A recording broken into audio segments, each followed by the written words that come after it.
ആപത്തുകളും രോഗങ്ങളും ഏതെങ്കിലും വിധത്തിൽ അലട്ടിയിട്ടില്ലാത്തവരുണ്ടാകില്ല. അതുകൊണ്ട് തന്നെ അത്തരം അവസ്ഥകളിൽ താങ്ങാകാൻ നാം ഓരോരുത്തരും ബാധ്യസ്ഥരുമാണ്.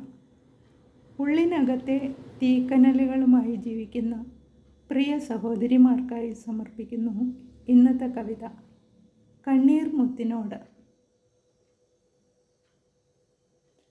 ഈ കണ്ണീർ മുത്തൻ മിഴിയിലല്ല, ഈ കനലിൻ നോവൊതുങ്ങില്ല ഹൃത്തിൽ, കരളിലുമല്ല എന്നാത്മാവിലെന്നും കഥനമായി വന്നു നിറഞ്ഞു നീയും. കാലം പിണങ്ങി മുഖം തിരിച്ചിടവേ, ഭാഗ്യം പടികളിറങ്ങിടവേ, കാന്തനെ നഷ്ടമായി ആരോഗ്യമകന്നുപോയി, കാതരയാം നീ പകച്ചു നിൽക്കേ.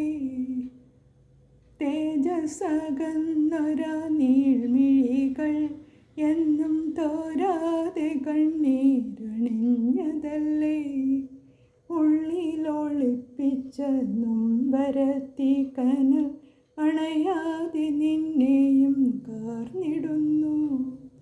എത്ര മരുന്നുകൾ, ഏറെ വിഭ്രാന്തികൾ, കാലത്തിനൊന്നും അരുതല്ലോ.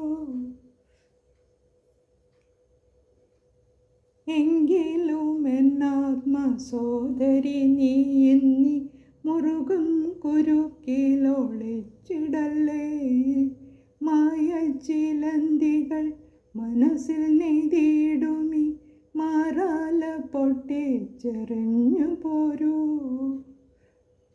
ചിറകുകൾക്കുള്ളിലൊളിച്ചിരിക്കാതെ നീ ഉണർവിൻ വിഹായസിലെത്തിടാമോ. ഉണ്ട് നമുക്കുള്ളിൽ ആ പരാശക്തി തന്നുണ്മ നിറയണമാത്മാവതിൽ, തേജസ്സുണർത്തി ഉയർത്തെഴുന്നേൽക്കണം, ആവാത്തതൊന്നുമില്ലേയുലകിൽ. നീളും കരങ്ങളും നീട്ടി വിളിക്കുന്നു മക്കളും പേരക്കിടാങ്ങളെല്ലാം, പിന്നോട്ട് തള്ളിയ മായാമതിൽ കെട്ടിനുള്ളിൽ നിന്നൊന്നു നീ പോരുകില്ലേ.